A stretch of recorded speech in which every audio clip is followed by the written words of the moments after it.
Hello student, कैसे हैं आप सब। एक बार पुनः शिव कोचिंग क्लासेस पर स्वागत है। उम्मीद करता हूं आप सब अच्छे होंगे, मस्त होंगे, बेहतर होंगे, आपकी पढ़ाई बेहतर चल रही होगी। 11th क्लास के लिए स्पेशल चैनल है बच्चों आप लोगों के लिए, और हम आपको फिजिक्स केमिस्ट्री के वीडियोज अपलोड कर रहे हैं।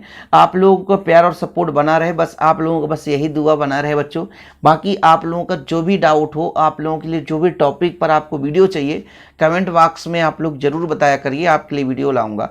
आज मेरा टॉपिक है बच्चों स्थिर संगठन या निश्चित अनुपात का नियम या स्थिर अनुपात का नियम। सीधा 2 नंबर में क्वेश्चन पूछा जाता है। जैसे मैंने द्रव्यमान संरक्षण का नियम करा दिया हूं, उसे आप लोग सर्च कर सकते हैं, यूट्यूब पे मिल जाएगा। स्थिर अनुपात का नियम 2 नंबर में पूछा जाएगा।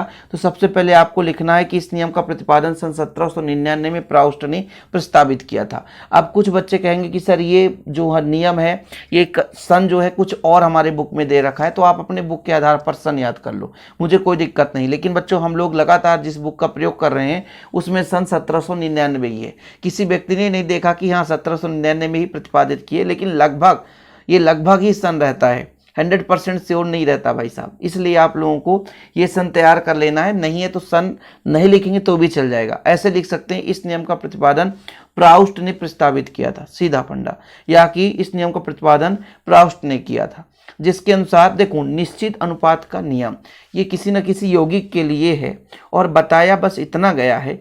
एक शब्द में अंतर, मतलब एक शब्द में इसकी परिभाषा आप समझो।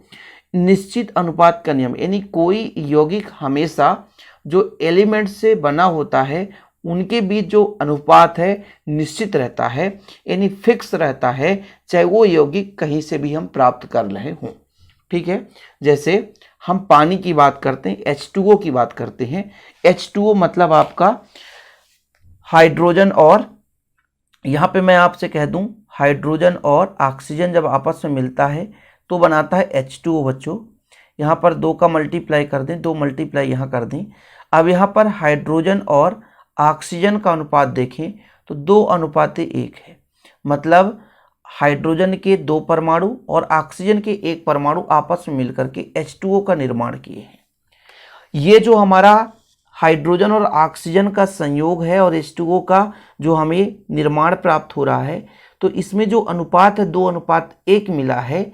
अब आप कहीं से भी पानी उठा लो, चाहे आप नदी से उठाओ, चाहे कुआं से उठाओ, चाहे बावड़ी से उठाओ, तालाब से उठा लो, झरना से उठा लो, बिस्लरी बॉटल का पानी ले लो, बरसात का पानी ले लो, हर जगह से आप प्राप्त करोगे उस पानी का जो हाइड्रोजन और ऑक्सीजन के बीच अनुपात है हमेशा 2:1 रहेगा बच्चों।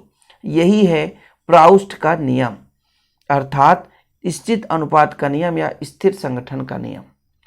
क्वेश्चन किसी प्रकार से पूछ दिया जाए कि प्राउस्ट के नियम को समझाइए, अब यही नहीं पता है कि प्राउस्ट ने कौन सा नियम दिया था, तो फिर आप कैसे लिखोगे।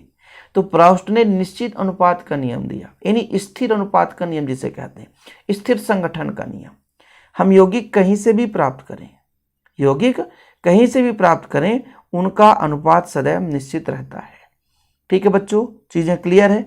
जैसे मैंने आपसे कहा कि हमारा H2O जो है, यदि मैं इसमें इसके आणविक द्रव्यमान के आधार पर कहूं, तो आणविक द्रव्यमान के आधार पर यहाँ पर 2 हाइड्रोजन हो जाएंगे, तो आणविक द्रव्यमान इसका 2 हो जाएगा, और ऑक्सीजन का आणविक द्रव्यमान आपका 16 होता है, और इनका रेशियो यदि हम 2 से काटे तो 2 1 कम 2 और 2 8 16, यानी 1:8। ये हमारे पानी के आणविक द्रव्यमान के आधार पर अनुपात है। ठीक है, और बच्चों यदि हम इसके परमाणुओं का अनुपात देखें तो परमाणुओं का अनुपात 2:1 है। तो ये हमारा परमाणु का अनुपात है और ये हमारे आणविक द्रव्यमान का अनुपात है। तो आप लोग कंफ्यूज मत होना, आपके बुक में किसी भी प्रकार से दिया हो आप लोग कंफ्यूज बिल्कुल नहीं होंगे। चीज़ें क्लियर है, इतना समझ में आ गया कि भाई साहब वो हमारा पदार्थ कहीं से भी प्राप्त किया गया हो, लेकिन उनके अवयवी तत्वों का, अर्थात जिन परमाणुओं से मिलकर वो बना है, उनके बीच जो अनुपात है सदैव स्थिर रहता है। किसी शुद्ध रासायनिक पदार्थ के विभिन्न अवयवी तत्वों का अनुपात स्थिर रहता है, चाहे पदार्थ किसी भी नमूने से प्राप्त किया गया हो। नमूने का मतलब जैसा कि मैं आपको समझा रहा हूँ कि पानी हम नदी से प्राप्त करें, कुआं से प्राप्त करें, तालाब से प्राप्त करें, नल से प्राप्त करें, वर्षा का जल हो किसी झरना से प्राप्त करें, किसी नाले से प्राप्त करें, कहीं से भी पानी ले लें, उनका अनुपात सदैव 2:16 या 1:8 ही रहेगा। यदि परमाणु की बात करता हूं तो 2:1 रहेगा। इतना क्लियर है, चीजें क्लियर। इसी प्रकार से जैसे हम कार्बन डाइऑक्साइड की बात करते हैं कि कार्बन डाइऑक्साइड बनाने के लिए कैल्शियम कार्बोनेट यहाँ पर हम इसको गर्म कर दें तो ये कैल्शियम ऑक्साइड और कार्बन डाइऑक्साइड में बदलता है। इस कार्बन और ऑक्सीजन, कार्बन का हो जाएगा आपका 12 और ऑक्सीजन का 2 ऑक्सीजन है ना, तो यहाँ पर देखिएगा कार्बन का हो जाएगा आपका 12 और ऑक्सीजन का हो जाएगा 16 दूना 32, यानी 4 से काट दो तो 4 3 12 और 4 8 32, तो 3:8, यानी इस कार्बन डाइऑक्साइड का अनुपात 3:8 है।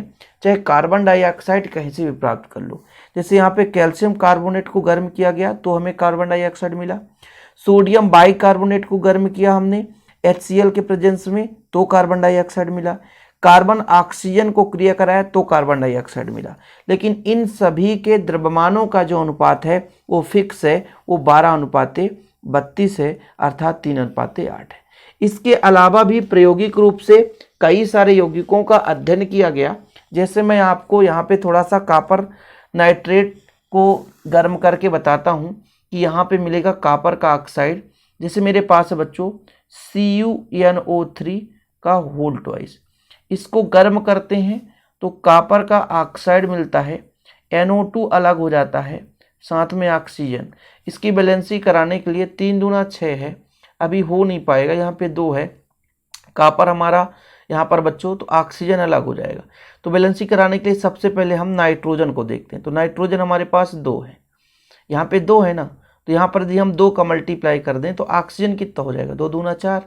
तो फिलहाल सबसे पहले इस ऑक्सीजन को सम बना दो। जब सम बना दिया हमने तो 2 का मल्टीप्लाई यहाँ कर देते हैं, तो नाइट्रोजन हो गया 4, तो 4 हो गया। फिलहाल ये क्लियर हो गया। तो यहाँ से जो कॉपर का ऑक्साइड मिला उसमें रेशियो कितना हो सकता है बच्चों, इसमें 63:16 है। ऐसे ही हम कॉपर ऑक्साइड कॉपर कार्बोनेट से कॉपर कार्बोनेट को गर्म कर दें तो ये कॉपर का ऑक्साइड बदल जाता है और CO2 हो जाएगा। इसमें भी जो अनुपात होगा वही रहेगा।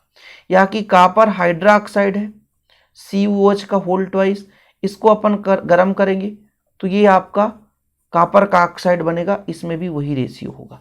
मतलब रेशियो कभी नहीं बदल सकता, चाहे आप किसी भी विधि से उस यौगिक या उस कंपाउंड को प्राप्त किए हों। तो ये हमारा स्थिर संगठन का नियम या निश्चित अनुपात का नियम कंप्लीट। उम्मीद करता हूँ आपको पसंद आएगा, पसंद आए तो लाइक करके शेयर कर दें। इसका हैंड रिटेन नोट्स आपको प्रोवाइड किया जाता है बच्चों। कॉन्टैक्ट नंबर है 9685 29 91 49। कॉन्टैक्ट नंबर ये हमारा पर्सनल नंबर है। यदि नोट्स लेना है तो आप कॉन्टैक्ट कर सकते हैं। ओके, जय हिंद, वंदे मातरम।